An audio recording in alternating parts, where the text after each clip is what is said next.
Well. Here we are on a Monday after another terrible Sunday where the Jets lost again. And so now we got to take a look at these PFF grades. After all, it's Monday, December the 2nd over here.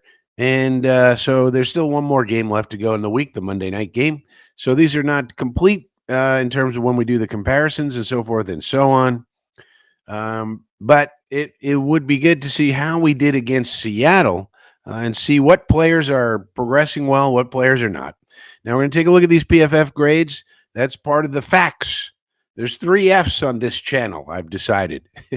Facts, film, and fun.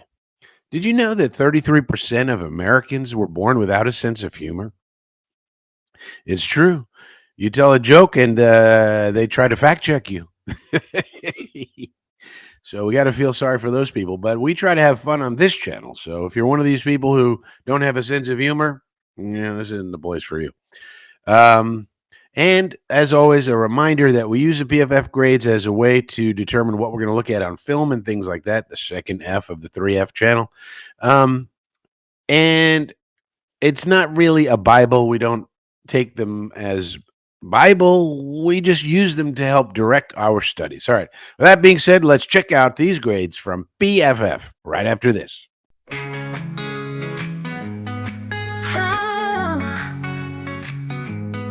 Frankie from Flatbush rides the Brooklyn line. Got a swagger sharp like a vintage wine. Everybody knows his name from porch to stoop. Hustling dreams in every loop. In the park he starts hits the handball. Start out with the offense. Now, something you're going to notice here.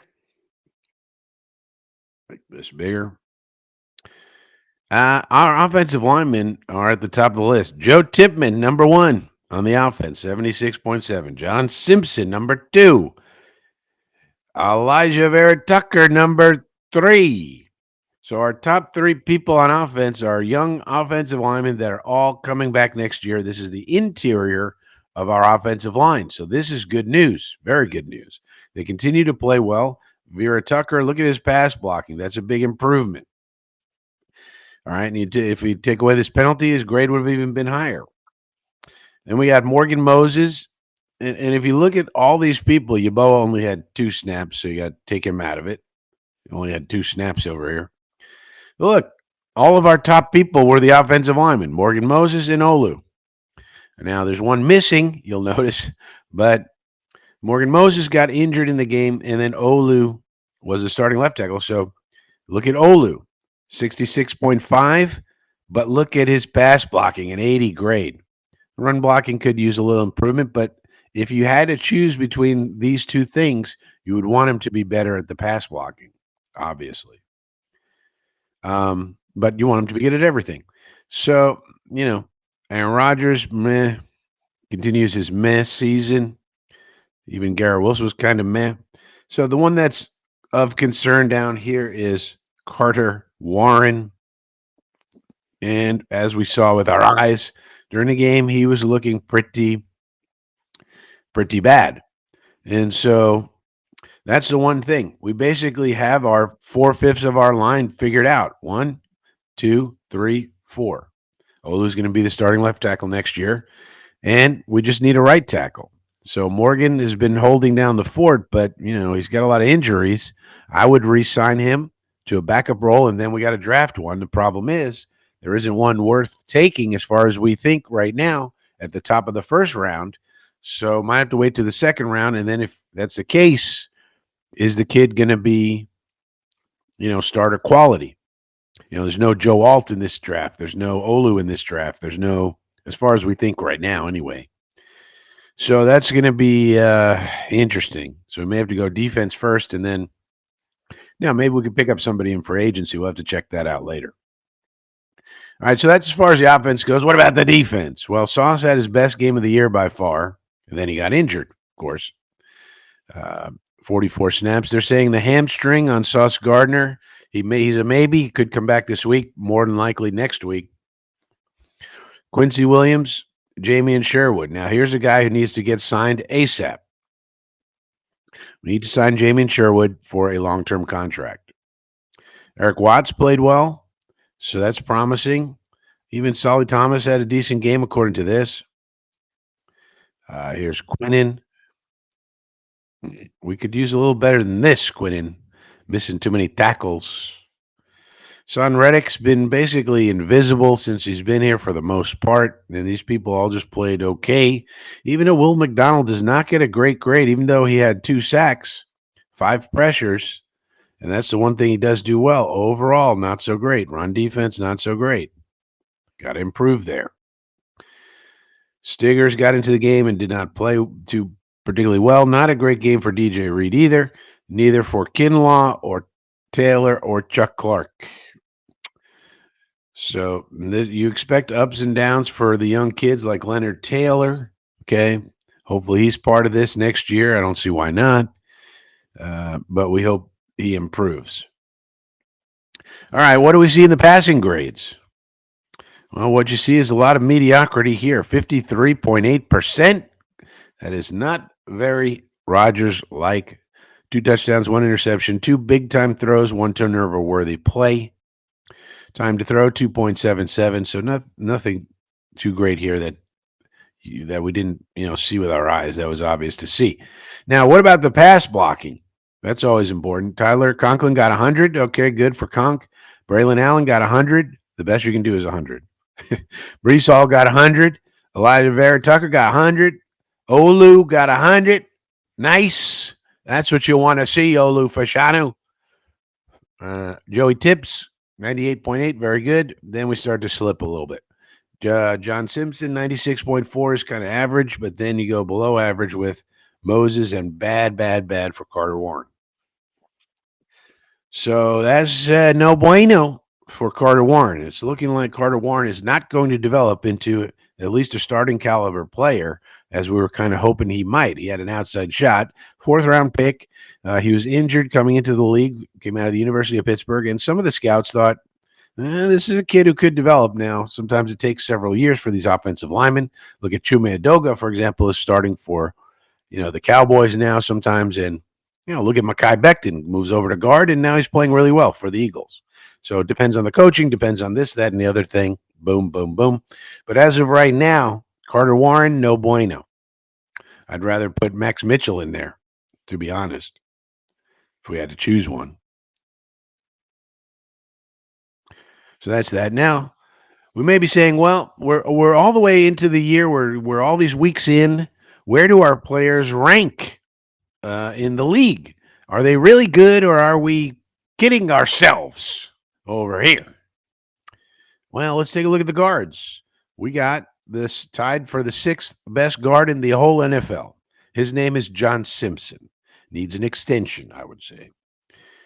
So we got a top 6 guard, John Simpson. We got a top 17 guard in Elijah Vera Tucker. So, and here's Mekhi playing very well at guard right below him. So we got 2 top 20 guys, 1 top 10 guy, 1 top 20 guy at guard. That's pretty decent. There's another reason to take tackles. You can always move them into guard. Look at Mekhi, look at Tevin Jenkins. You can always move a tackle into guard if they're not working out a tackle. All right. So that's the good news. What about center? Well, good news. We got a top 10 guy, Joe Tipman, right here, number 7 in the whole league. So look, our offense, the interior offensive line is set. If everybody stays healthy, knock on wood, those 3 are set. We need some backups, I understand, but good. Good job by Joe Douglas drafting Tipman. I mean, think about it. We could have drafted Joe Tipman, or we could have drafted John Michael Schmitz. So far, it's looking pretty sweet. I mean, that was in that draft, that was the choice. Some people like JMS, some people like Tipman better. So far, Tipman's been a far better player. So we did a good job choosing the right one of those 2. Now he could get better, JMS. Now tackle is where we have problems. well, more problem. We don't have one of these top guys here. You'd really love to have one. Look at Joe Alt already, bastard. Look at Ike Ikwanu playing well finally, pretty well. Took Ike Ikwanu a second. Now look at him. So that's good. I don't think Olu has enough snaps probably to make it on here. So J.C. Latham, okay. Talise Fuanga, okay. Here's where Morgan is, and this is playing on one knee and a half a shoulder and whatever else. You know.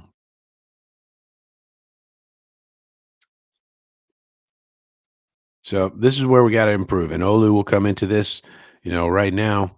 Let's say we ignore snap minimum.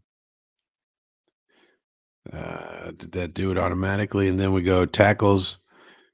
Well, let's switch it up here.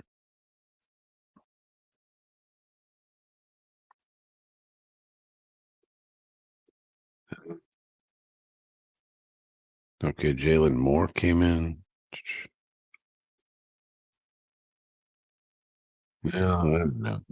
Where's Fashanu? Well, anyways, he's playing okay, but probably not enough snaps, I guess. So, and this is how we're going to sell the general manager and the next head coach of the team. Look at all these guys we have. Yeah, sure, we couldn't win because, your job is going to figure out how to make these players into winners. But look at the talent we have. Let's look at linebackers, for example. You like linebackers? Okay. We got a number 12 linebacker in the league, and we got number 20. So we got two top 20 linebackers on this squad.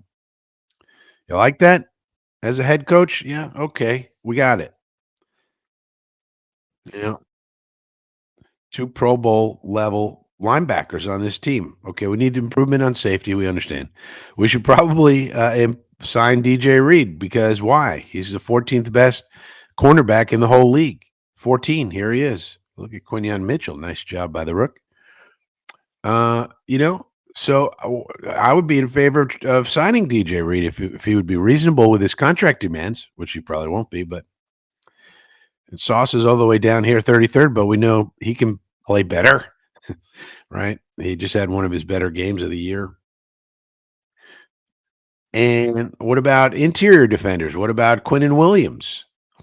Well, look at this. John Franklin Myers, 10th in the whole league. Traded him for no reason, and that was stupid, as I've been saying 1,000 million times. But we got Quinnen Williams, number 14 in the league. All right, we got a top 15, the interior defender. We got a guy, with 10 sacks, Willie Mack. He's only going to get better. We got some talent here. We got JJ coming back, Jermaine Johnson. We took a look at Leonard Taylor III. He's decent. Maybe he develops into something.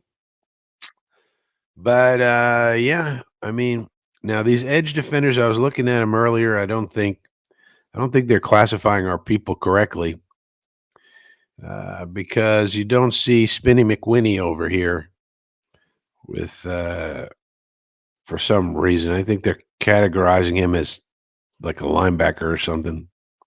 I don't know.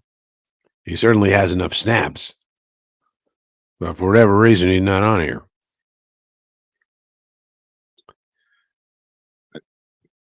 He's something like second or third in the league in sacks.